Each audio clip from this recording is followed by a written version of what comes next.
কর্ম এবং ফল। মানুষের স্বভাব হলো এটাই যে তিনি নিজের প্রত্যেক পরিশ্রমের প্রতিফল প্রার্থনা করেন। বেশিরভাগ সময় এই ফলাফলের চিন্তা করতে করতে, কল্পনা করতে করতে উনি কর্ম করতে থাকেন যে আমি এই কাজটা করলে এই ফল পাবো। সেই সব কল্পনা করতে থাকেন যা না তার হাতে আছে, না আছে অধিকার, আর না আছে নিয়ন্ত্রণ। উনি শুধু নিজের কর্ম করতে পারেন। উনি কি ফল পাবেন তা তার হাতে কখনোই নেই। তাই আপনিও শুধুমাত্র কর্ম করতে থাকুন, ফলের চিন্তা করবেন না। মনে রাখবেন, শিকড় এবং শাখা যেভাবে একে অপরের সাথে জড়িয়ে, সেইভাবেই একে অপরের সাথে জড়িয়ে কর্ম এবং ফল। যেরকম কর্ম আপনি করবেন সেরকম ফল আপনি অবশ্যই পাবেন। তাই এই ফলের আশায় কর্মের সময় কখনোই নষ্ট করবেন না, কারণ যে ব্যক্তি সময় নষ্ট করেন, সময় সেই ব্যক্তিকে অবশ্যই নষ্ট করে দেয়। কর্ম করুন নিঃস্বার্থভাবে, ফলের চিন্তা করবেন না, আর আমার সাথে ভালোবেসে বলুন রাধা রাধা। কর্ম এবং ফল। দেখতে গেলে এই সমস্ত ব্রহ্মাণ্ড এই দুইয়ের মাঝেই স্থির হয়ে আছে। মানুষজন কর্ম করেন ভালো ফল লাভের আশায়, আর ভালো ফল লাভের আশায় উনি এটাই ভুলে যান যে উনি যে কর্ম করছেন তা কি করছেন। আমি বলেছিলাম কর্ম করুন ফলের চিন্তা না করে, কিন্তু কি কর্ম করছেন সেই বিষয়ে ভাবাটাও অত্যন্ত আবশ্যক। নয়তো অনেক সময় আমরা এমন কর্ম করে ফেলি যা না চাইতেও বিষে পরিণত হয়, যা হয়েছে দুঃশাসনের সাথে, দুর্যোধনের সাথে, গুরু দ্রোণের সাথে। একজনের মানসিকতা উচিত ছিল না, একজনের বিবেক উচিত ছিল না, আরেকজন যে পক্ষ নির্বাচন করেছিলেন সেই পক্ষ উচিত ছিল না। আর যা কিছু ওনাদের সাথে হলো, আপনার, আমার, আমাদের সকলের সাথে তা হতে পারে। আমি বলেছিলাম কর্ম করুন, ফলের চিন্তা করবেন না, কিন্তু এই কর্মের বিষয়ে বিচার করে দেখাটাও ততটাই আবশ্যক। দেখুন, কর্ম করার উচিত প্রক্রিয়া ফলের চিন্তা না করা, কিন্তু যদি আপনার কর্ম শুভ হয় তাহলে তার ফলও নিয়তি আপনাকেই দেবে। সর্বদা কর্ম করার সময় এটা ভাবুন যে আপনার এই কর্ম এই সংসারকে, এই সমাজকে, আপনার পরিবারকে, আপনার আশেপাশের মানুষজনকে কোন দিশায় নিয়ে যাবে। যদি এটা সবার জন্য মঙ্গলময় হয় তাহলে কর্ম করতে থাকুন। আর হ্যাঁ, নিশ্চিত রূপে ফলের চিন্তা করবেন না। আসুন আমার সাথে ভালোবেসে বলুন রাধা রাধা। বটবৃক্ষের বীজ সর্ষের দানার থেকেও ছোট হয়, কিন্তু যখন তা নিজের রূপ ধারণ করে তখন তা বিশাল বৃক্ষের আকার ধারণ করে, যা সহস্র বছর ধরে বেঁচে থাকে, ছায়া প্রদান করে, পাখিদের আশ্রয় প্রদান করে, আর দেয় পথচারীদের বিশ্রাম করার স্থান। কেন? কারণ সেই ছোট বীজ তা মাটির ভেতরে গিয়ে নিজের খোলস ত্যাগ করে। অন্ধকারে থাকে সে, যতই আলো আসুক না কেন, যতই বর্ষা আসুক না কেন, সব সহ্য করে। আর তারপরে একটা চারা গাছ অঙ্কুরিত হয়, তারপর ধীর গতিতে একটা বিশাল বৃক্ষতে পরিণত হয়। দেখুন, জীবনে কঠিন সময় আসে, এই জন্য নয় যে আপনি হার মেনে নেবেন, এই জন্য আসে যাতে আপনি ভবিষ্যৎ নির্মাণের জন্য নিজেকে তৈরি করতে পারেন। যদি কঠিন সময়ে আপনি ওই বীজের মতো দৃঢ় হয়ে থাকতে পারেন, তাহলে আপনিও একদিন সেই বিশাল বৃক্ষের মতো নিজের অস্তিত্ব গড়ে তুলতে পারবেন, যা সহস্র বছর পর্যন্ত মনে রাখা হবে। আসুন আমার সাথে ভালোবেসে বলুন রাধা রাধা। এই ব্রহ্মাণ্ড কত বৃহৎ, তাই না? যার সম্মুখে এই পৃথিবীকেও একটা বিন্দুর মতো মনে হয়। আর এই পৃথিবীতে আমরা কে হই, আমাদের আকার কিরকম, আমাদের অস্তিত্বই বা কি? যখন আমরা এভাবে ভাবি তখন মনে হয় আমরা কিছুই নই। তা আমরা যখন কিছুই নই, তাহলে আমরা এত চিন্তা করি কেন? কি ভেবে ভয় পাই? কাকেই বা এত ভয় পাই? কে আমাদের মারতে পারে আর কেই বা আমাদের জন্ম দেবে? আত্মার আসলে না কখনো জন্ম হয় আর না কখনো মৃত্যু। আত্মা শুধুই শরীর বদল করে। আপনি, আমি, আমরা সকলে এই শরীর নয়, আমরা হলাম আত্মা, যা হলো পরম আত্মার পরম অঙ্গ। সেই জন্য মনে রাখবেন, বাইরের কোথাও দেখবেন না, নিজের অন্তরের গভীরে গিয়ে দেখুন, আত্মাকে উপলব্ধি করতে শিখুন। ক্লেশ, ভয়, চিন্তা, এই সব কিছুর থেকে নিজেকে দূরে রাখুন, তাহলেই উপলব্ধি করতে পারবেন পরমাত্মা কে। তাহলে আসুন আমার সাথে ভালোবেসে বলুন, রাধা রাধা। পরিবর্তন এই সংসারের শাশ্বত নিয়ম। কোনো রাজা নেই যিনি চিরকাল রাজা থাকেন, কোনো ধনী ব্যক্তি নেই যিনি চিরকাল ধনী থাকবেন।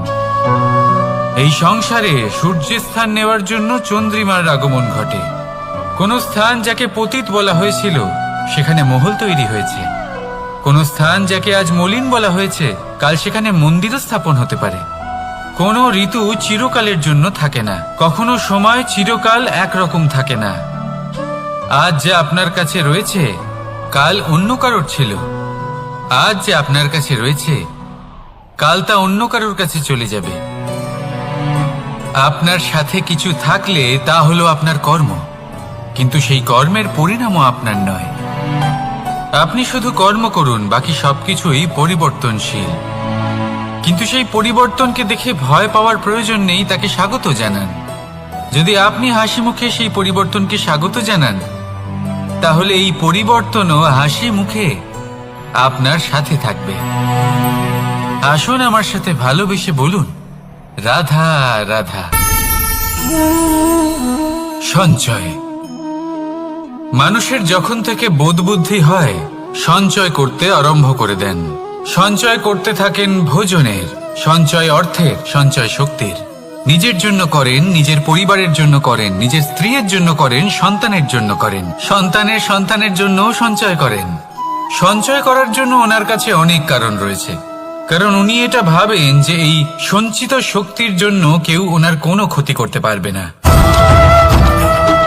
মানুষ ভুলে যান একটা গুরুত্বপূর্ণ কথা, এই সত্য, উনি এই সংসারে খালি হাতেই এসেছিলেন, আর এখান থেকে ওনাকে খালি হাতেই যেতে হবে। যা এখানকার তা এখানেই থেকে যাবে। আর যদি কিছু ওনার সাথে যায় তা হলো ওনার কর্ম, আর কিচ্ছু নয়। তাই যদি কিছু অর্জন করতে চান তাহলে শুভ কর্ম অর্জন করুন, আত্মশক্তি অর্জন করুন, কারণ পরলোকে এটাই হবে আপনার সম্পত্তি। তাহলে কি এটা আপনি অর্জন করতে চান না?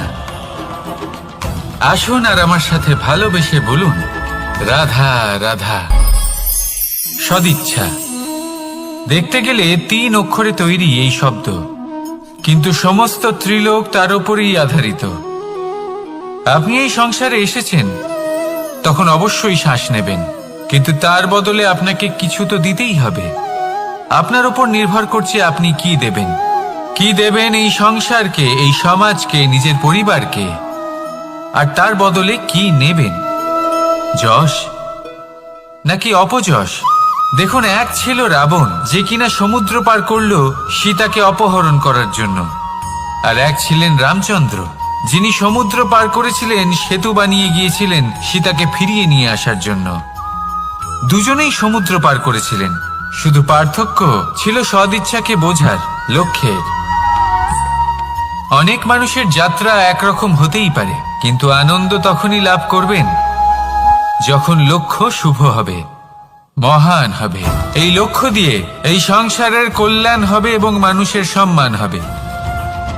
যদি আপনার সংকল্প উচিত হয় তাহলে আপনার লক্ষ্য উচিতই হবে, নয়তো শুধুমাত্র বিনাশ হবে। আর উচিত এটাই হবে যে বিনাশের হাত থেকে যেন নিজেকে বাঁচানো যায়, কি বলেন? তাই জীবনে যে লক্ষ্য স্থির করছেন মনে রাখবেন তা যেন শুভ লক্ষ্য হয়। যদি এরকম হয় তাহলে আপনার যাত্রা, আপনার জীবন দুটোই শুভময় হবে। আসুন আর আমার সাথে ভালোবেসে বলুন, রাধা রাধা। সুরক্ষা। এই সুরক্ষা আসলে কি? এটা কি কোনো কবচ নাকি কোনো সীমা? এই সুরক্ষা আসলে অন্য কিছু। আমাদের মাতা পিতা, আমাদের প্রিয়জন, আমাদের বন্ধু, এই সমাজ, আমাদের শুভাকাঙ্ক্ষী, আমাদের আত্মীয়, এনারা সবাই আমাদের জীবনে কোনো না কোনো ভাবে সুরক্ষা দিয়ে থাকেন, একটা কবচ দিয়ে থাকেন কোনো না কোনো রূপে। কিন্তু দেখতে গেলে আমাদের পরাক্রমের পথে আমাদের বীরত্বের পথে, আমাদের সাহসের পথে এই সুরক্ষাই সব থেকে বড় বাধা হয়ে দাঁড়ায়। একবার ভেবে দেখুন, যদি আপনি কোনো সুরক্ষাই না পান, বা যদি আপনি এই সুরক্ষা ভেঙে বাইরে আসতে পারেন, তাহলে আপনার বীরত্ব চরম সীমায় পৌঁছে যায়। কেন? কারণ তখন আপনি জানেন যে এই সংসারের সম্মুখীন আমাদের নিজেদেরই হতে হবে। আপনি বুঝে যান যে শত্রুর সম্মুখীন এবার নিজের বলের দ্বারা, নিজের পরাক্রমের দ্বারা, নিজের সাহসের দ্বারা করতে হবে। আর তখন আমাদের মনের মধ্যে এই শক্তি জাগ্রত হয়। এই শক্তি অন্তরেই বসবাস করে। শুধু এটা চিনে নিতে হবে, একে জাগ্রত করতে হবে। আর এটা সুরক্ষা ভেঙে যাওয়ার পরেই সম্ভব হয়। আর যারা নিজের শক্তি সম্পর্কে জানেন, যিনি নিজেই জানেন তিনি কতটা শক্তিশালী, তিনি নিজেই নিজের সুরক্ষা কবচ চিরকালের মতো ভেঙে ফেলে দেন, ঠিক কর্ণের মতো। আর তারপরে দেখুন, আপনার পরাজয় হোক বা বিজয়ী হোক না কেন, সেটাই অনেক বড় হয়, সেটাই প্রশস্ত হয়ে থাকে। সেই জন্য ত্যাগ করুন নিজের ভয়কে, নিজের আশেপাশের এই সুরক্ষা চক্রকে ভেঙে ফেলুন, আর সম্মুখীন হন এই সংসারের নিজের শত্রুর সম্মুখীন হন। পরাক্রমের এই অঙ্কুর, তা অঙ্কুরিত হওয়ার জন্য বীজের উপরের এই কবচ, এটা ভেঙে যাওয়া অতি আবশ্যক। আসুন আমার সাথে ভালোবেসে বলুন, রাধা রাধা। যখন আমরা হাঁটতে থাকি আর আমাদের পায়ে কাঁটা বিঁধে যায়, তখন মুখ দিয়ে আহ বেরিয়ে আসে, কান্না চলে আসে, আর অনেক সময় অভিশাপও বেরিয়ে আসে। কিন্তু আমরা কি কখনো এটা এইভাবে দেখেছি, এইভাবে ভেবেছি যে আমরা যে পথে চলেছি সেই পথে কাঁটা বিঁধেছে, নাকি আমরা সেই পথ নির্বাচন করেছি যাতে শুধুই কাঁটা রয়েছে? নাকি আমরা এভাবে ভেবে দেখেছি যে এই কাঁটা আমাদের কষ্ট দিতে এসেছে, নাকি এটা আমরাই বিছিয়ে রেখেছিলাম? সাবধান থাকা উচিত ছিল, কারণ কাঁটা বিঁধলে যন্ত্রণা হবে, চিৎকার করে ফেলতে পারি, মুখ থেকে অভিশাপও বেরিয়ে আসতে পারে। কিন্তু এই অভিশাপ শুধুমাত্র আমাদের তরফ থেকে অভিশাপ হয়, সামনের ব্যক্তিটির ওপরও নির্ভর করে। এবার সেই ব্যক্তি যদি এমন হয় যে ফুল আর কাঁটা এই দুই সমানভাবে গ্রহণ করতে পারে, তার কাছে অভিশাপও বরদানে পরিণত হয়। শেষ পর্যন্ত ব্যাপারটা দাঁড়ায় ভাবনা, চিন্তা, দৃষ্টিভঙ্গির ওপর। কারণ আপনার এই ভাবনাই সত্যি হয়ে সামনে আসে। সেই জন্য এই ভাবনা, চিন্তা, মানসিকতাকে গুরুত্ব সহকারে দেখবেন। এই বিবেচনা নিয়ে বিবেচনা করতে শিখুন। আমার কথার অর্থ হলো যে জীবনে যখন এরকম কিছু একটা ঘটবে, তখন ভেবে দেখুন যে এরকম কেন হলো। আপনি কি এমন কোনো কর্ম করেছিলেন যার কর্মফল এটা? এমন কোনো কাজ যা অনুচিত ছিল, অসত্য ছিল, যা অভদ্রতার কারণ ছিল? ভেবে দেখা প্রয়োজন। দেখুন, ইচ্ছে হলো আপনার যে আপনি কি করতে চান, ভাবনা আপনার, সত্য আপনার, জীবন আপনার, সিদ্ধান্ত আপনার। আসুন আর আমার সাথে ভালোবেসে বলুন, রাধা রাধা। সময়, এই সময় আসলে কি? এই সময় একটা সরল রেখা তো কখনোই নয়। সময় হলো একটা চক্র, যেখানে এর আদি সেখানেই হলো এর অন্ত, আর যেখানে তা শেষ হয় সেখান থেকেই তার শুরু হয়। এই সময় একটা অত্যন্ত বিচিত্র চিন্তা, বিচিত্র ভাবনা, একটা বিচিত্র বস্তু যা কেউ বুঝতে পারেন না। এই সময়ের লীলা, এর কোনো প্রমাণ নেই, কোনো জ্ঞান নেই, কোনো পরিমাপ নেই। শুধু এটুকু আমরা জানতে পারি, যেখানে শেষ হবে সেখান থেকে একটা নতুন সূচনাও হবে। যা আজ আপনার কাছে আছে, কাল অন্য কারোর কাছে যাবে, তারপরে তার কাছ থেকেও অন্য কারোর কাছে যাবে, তারপরে তার থেকেও ছিনিয়ে নেওয়া হবে। এই নিয়তির একজনের কাছ থেকে অন্যজনের কাছে আদান প্রদানের এই সময় হলো আপনার সময়। এই সময়ের সদ্ব্যবহার করুন, এই সময়কে বাঁচুন। আপনাকে শুধু এটাই সুনিশ্চিত করতে হবে যে আপনি কোন পক্ষে আছেন। আর সত্যি বলতে কি, আপনার জীবনের পরিণাম নির্ভর করে আপনার নির্বাচনের ওপর। আপনি কোন পক্ষ নির্বাচন করছেন। তাহলে মনে রাখবেন, জীবনে সেই পক্ষই নির্বাচন করবেন যা চয়ন করার পরে আপনি সুখ অনুভব করবেন, আপনি সন্তোষ লাভ করবেন, প্রসন্নতা লাভ করবেন। আর আমি এটাই সুনিশ্চিত করব যে এই পক্ষ যেন শান্তির পক্ষ হয়, এই পক্ষই যেন প্রেমের পক্ষ হয়। তাহলে চিন্তা করবেন না, আর আসুন আমার সাথে ভালোবেসে বলুন, রাধা রাধা। দৃষ্টি আর দৃষ্টিভঙ্গি, এই সমগ্র লীলা হলো এই দুইয়ের। বিচিত্র হতে পারে, কিন্তু এটাই সত্যি। এবার আপনাকে একটা উদাহরণ দিয়ে বোঝাই। অনেক সময় আপনি কোনো ব্যক্তিকে এটা বলতে শুনবেন যে আমি আমার নিজের উপরে গর্ব করি, আমি নিজেকে নিয়ে গর্ব করি, আমি খুব ভালোভাবে আমার মা বাবার সেবা করি, ওনাদের আমি সবসময় সুখী রাখি, ওনাদের আমি একটা বাড়ি দিয়েছি, সকল সুখ সুবিধা দিয়েছি, ওনাদের জীবনে প্রত্যেক জিনিস দিয়েছি আর দেব যা তাদের প্রয়োজন। এবার আমাকে বলুন যে আপনি কে হন। আপনি হলেন সেই বীজ যা আপনার মাতা পিতা রোপণ করেছেন। আপনার মা বাবাই আপনাকে এই সংসারে জন্ম দিয়েছেন। এবার এইসব কথার কি তাৎপর্য? এই হলো সেই ব্যক্তির দৃষ্টিভঙ্গি। এবার দেখা যাক এই প্রকৃতি আমাদের কি শেখায়। কখনো কোনো গাছকে দেখবেন, যখন সেই গাছে ফল আসে, সে মালিকে এটা বলে না যে দেখো আমি তোমাকে ফল খেতে দিচ্ছি। সেই বৃক্ষ এটা বলে না যে দেখো আমি তোমায় আহার করতে দিচ্ছি, কারণ ও জানে যে এটা হলো সেই মালির পরিশ্রম, এটা হলো তারই কর্মের ফল, আর এটা তারই পাওয়া উচিত। সে বলে যে তোমার জিনিস তোমাকেই অর্পণ করলাম, এ আমার জিনিস নয়। ও জানে সেই মালির গুরুত্ব আসলে কি। এটা হলো তার দৃষ্টিভঙ্গি। সেই জন্য আপনি জীবনে কোন ব্যক্তির মধ্যে, কোন পশু পাখির মধ্যে, কোন প্রাণীর মধ্যে, কোন পরিস্থিতিতে, কোন আবেগের মুহূর্তে কি দেখতে পাচ্ছেন, সেটা আপনার দৃষ্টিভঙ্গির উপরে নির্ভর করছে। তাই নিজের মনে ধনাত্মক ভাব জাগ্রত করুন, শুভ চিন্তা নিয়ে আসুন। এই ভাবনাই সত্য হয়ে সামনে আসবে। এই দৃষ্টিভঙ্গি এমন হয়ে যাবে যে আপনার জীবনে সবকিছুই শুভ হবে। তাহলে আসুন আর আমার সাথে ভালোবেসে বলুন, রাধা রাধা। প্রতিশোধ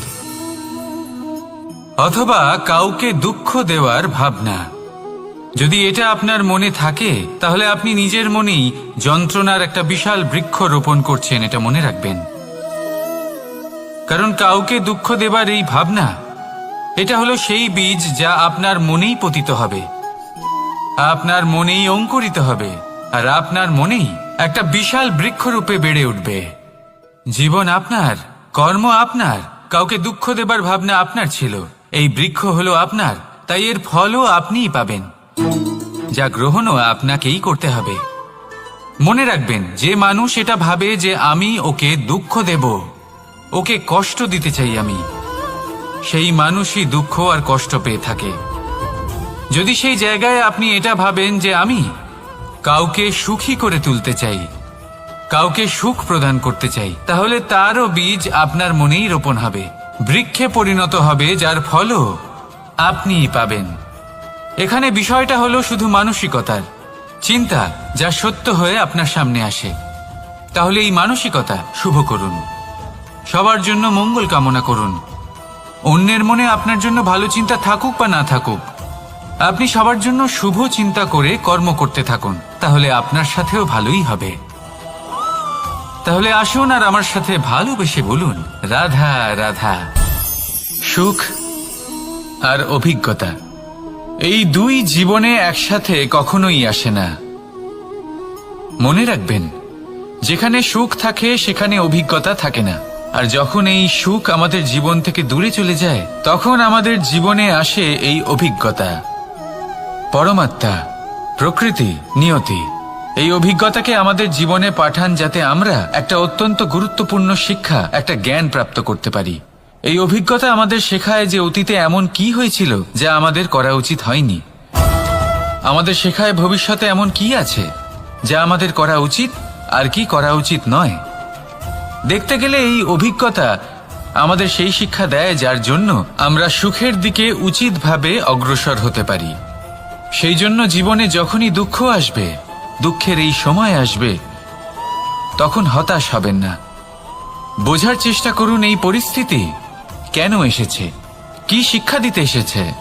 যদি আপনি সেই জ্ঞান লাভ করেন, সুখের পথে অগ্রসর হন, তাও উচিত রূপে, তাহলে এই অভিজ্ঞতার উদ্দেশ্য পূরণ হয়ে যায়। তাহলে আসুন আর আমার সাথে ভালোবেসে বলুন, রাধা রাধা। জীবনে শিখরে পৌঁছানোর জন্য মানুষের কি প্রয়োজন হয়ে থাকে? সিঁড়ির। কিন্তু তাও প্রত্যেক মানুষ, প্রত্যেক ব্যক্তি শিখরে পৌঁছতে পারেন না। এর কারণ কি? কারণ একটা হতে পারে যে মানুষ কল্পনা করতে থাকেন কিন্তু সিঁড়ি খুঁজে পান না। কিছু মানুষ খুঁজে নেন কিন্তু তা পেয়ে এতটাই প্রসন্ন হয়ে যান যে তারপর আর কোনো কর্মই করেন না। খুব সোজা ব্যাপার। অনেক মানুষ সিঁড়ি খুঁজে পান না, আর যদি পেয়েও যান তাও যতক্ষণ না তাতে চড়ছেন সেই শিখরে পৌঁছবেন কি করে? যতক্ষণ না আপনি পরিশ্রম করছেন, যতক্ষণ না সেই সিঁড়িতে আপনি চড়ছেন, যতক্ষণ না ক্লান্ত হচ্ছেন, আপনার পায়ে হাঁটুতে ব্যথা না হচ্ছে, ততক্ষণ এই শিখরে পৌঁছানোর সৌভাগ্য লাভ করতে পারবেন না। তাহলে কল্পনার সাথে কর্ম করুন, পরিকল্পনার সাথে পরিশ্রম করুন, সব কিছু পাবেন। আসুন আমার সাথে ভালোবেসে বলুন, রাধা রাধা। সমস্যা, কঠিন সময়, সংকট, বিপদ কার জীবনে নেই? প্রত্যেকের জীবনে আছে। কিন্তু আমাকে একটা কথা বলুন, যদি নৌকায় ঢেউকে ভয় পেতে শুরু করে তাহলে সাগর পার করবে কে? কখনো কোনো ছোট্ট পিঁপড়েকে দেখেছেন যে আকারে হয়তো ছোট হতে পারে কিন্তু বড় শিক্ষা দিয়ে যায়? কিন্তু আমরা শিখি না। এবার দেখুন একটা পিঁপড়েকে যে ভোজনের খোঁজে বাইরে বের হয়, একটা ছোট্ট দানা তুলে নেয়। ছোট দানা তোলে কারণ তার থেকে বেশি সে তুলতেই পারবে না।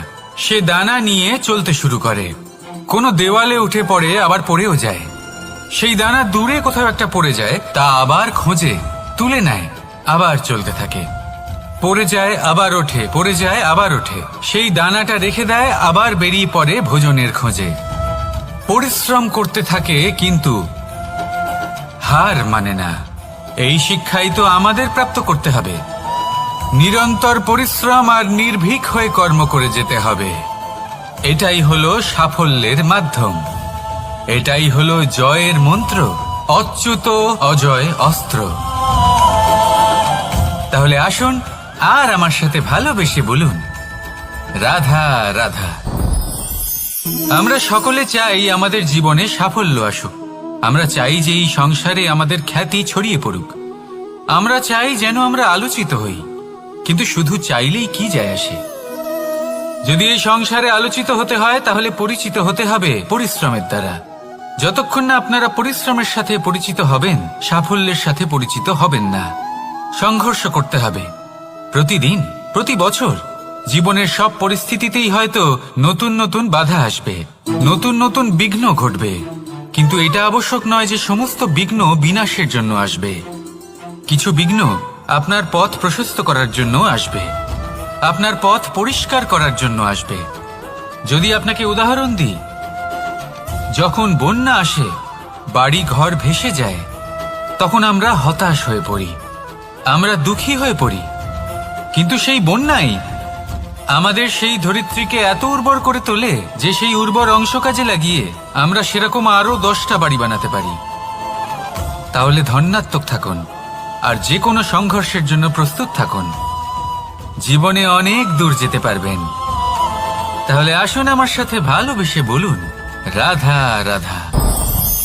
জীবনে কখনো কখনো আমরা সেই পরিস্থিতিতে ফেসে যাই যখন আমাদের মনে হয় যে আমাদের নতুন কিছু একটা করতে হবে, কিন্তু আমরা করতে পারি না। কারণ কোথাও না কোথাও আমরা রীতির দ্বারা আবদ্ধ, আর আমরা সেই রীতি ভাঙতে চাই না। কেবল একটাই প্রশ্ন আসে মনে, আশেপাশের মানুষ কি বলবে, আশেপাশের মানুষ কি ভাববে। আপনাকে একটা প্রশ্ন করি, কারা এই মানুষজন? আপনার জন্মের সময় এই মানুষজন কোথায় ছিলেন? যখন আপনি কোনো সমস্যায় পড়েন তখন এই মানুষজন কোথায় থাকেন? এগিয়ে এসে কি আপনাকে সাহায্য করেন, নাকি সেই সমস্যার সমাধান আপনি নিজেই করেন? এইসব মানুষজনের চিন্তা ত্যাগ করুন যদি আপনি জীবনে বাঁচতে চান।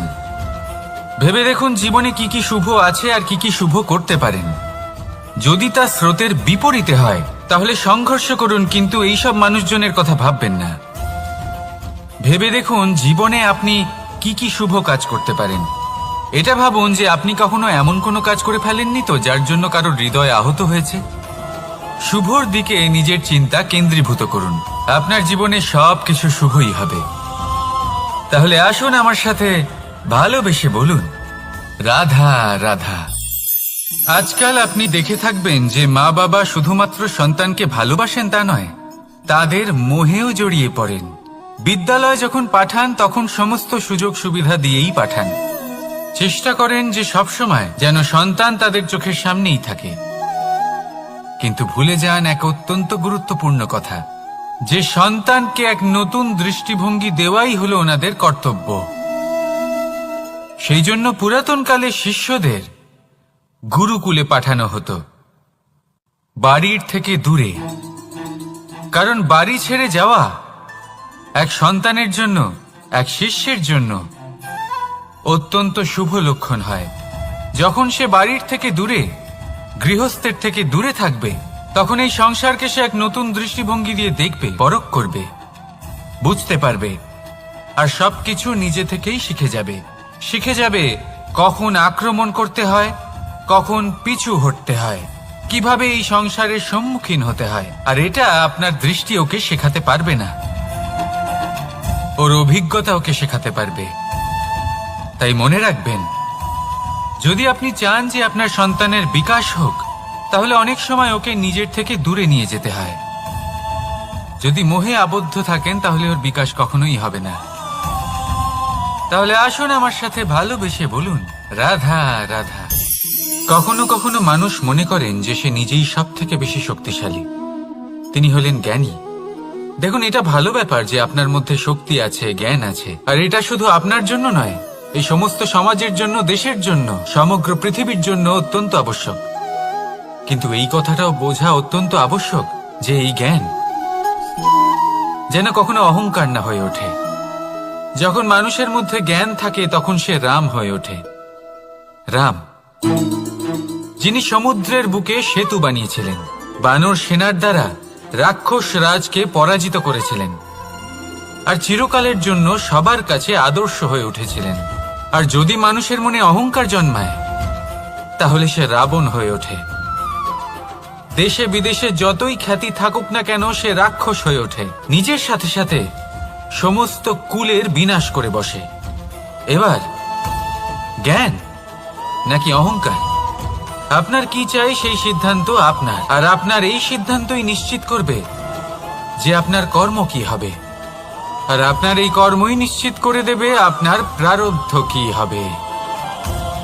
তাহলে শুভ কর্ম করুন আর আমার সাথে ভালোবেসে বলুন, রাধা রাধা।